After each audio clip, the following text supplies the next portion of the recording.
கிறிஸ்துவுக்குள் மிகவும் பிரியமான சகோதர சகோதரிகளே, இயேசு கிறிஸ்துவின் நாமத்தினாலே உங்கள் யாவருக்கும் எனது அன்பின் நல்வாழ்த்துதலையும் வணக்கத்தையும் தெரிவித்துக் கொள்கிறேன்.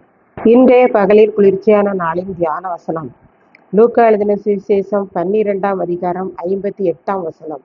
உனக்கு எதிராளியானவன் உன்னை அதிகாரியினிடத்திற்கு கொண்டு போகிற போது வழியிலே தானே அவனிடத்திலிருந்து விடுதலையாகும்படி பிரயாசப்படு. இயேசு தம்முடைய சீசர்களிடம், பூமியின் மேல் பரிசுத்த ஆவியானவராகிய அக்கினியை போடவே வந்தேன். இப்பொழுதே நான் அக்கினியை போடுகிறேன். அது மனுஷர்கள் எல்லாரையும் பற்றி எரிய வேண்டும் என்றும், பரிசுத்த ஆவியானவரால் பூமியின் மனிதர்கள் ஆட்கொள்ளப்பட வேண்டும் என்று விரும்புகிறேன் என்று இயேசு கூறினார். நான் பூமியிலே எல்லாரும் சமாதானமாய் வாழ வேண்டும் என்று விரும்புகிறேன் என்று நினைக்கிறீர்கள்.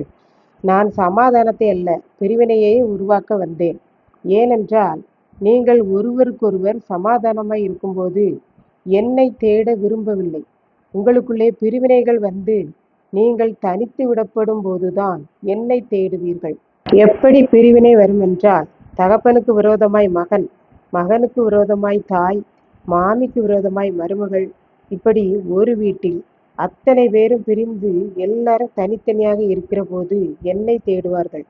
இவைகளெல்லாம் நடக்கிற போது பூமியில் எப்பொழுது மழை வரும், எப்பொழுது காற்று அடிக்கும் என்று நிதானிக்க தெரிந்த நீங்கள் இந்த பிரிவினைகளெல்லாம் பார்த்து, ஆண்டவருடைய வருகை சமீபமாய் இருக்கிறது, ஆகவே நாம் அவரை தேடுவோம், அப்போதுதான் அவர் வருகையில் நமக்கு பரலோகம் கிடைக்கும் என்ற எதிர்பார்ப்போடு இருப்பீர்கள் என்று இயேசு சீசர்களிடம் கூறினார்.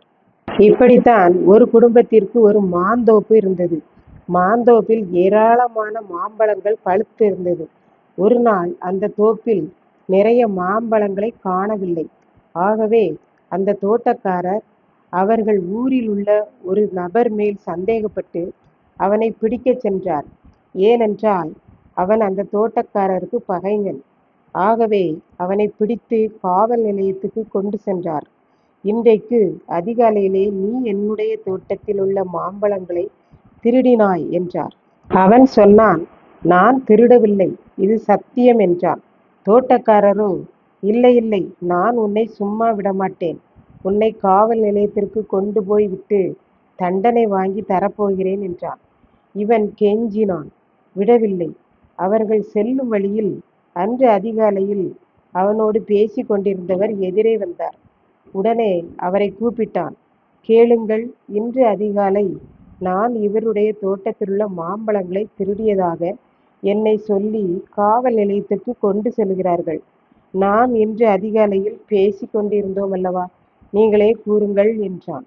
அதற்கு எதிரே வந்தவர், ஆமா, நானும் இவனும் இன்று அதிகாலையில் பேசி கொண்டல்லவா இருந்தோம், இவன் எங்கும் செல்லவில்லையே என்றான்.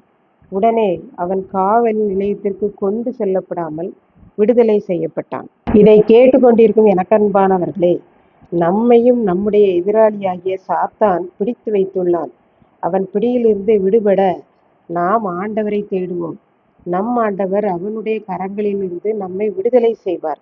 கர்த்தர் தாமே இந்த வார்த்தைகளை ஆசீர்வதிப்பாராக. ஆமென். ஜெபம். அன்பின் ஆண்டவரே, இந்த அருமையான நல்ல நாளுக்காக நன்றி செலுத்துகிறேன். இப்போதும் இதை கேட்டுக்கொண்டிருக்கிற யாவரும் உம்மை தேடி விடுதலையை பெற்றுக்கொள்ள உதவி செய்தரலும். இயேசு கிறிஸ்துவின் மூலம் வேண்டிக் கொள்கிறேன் பிதாவே. ஆமென்.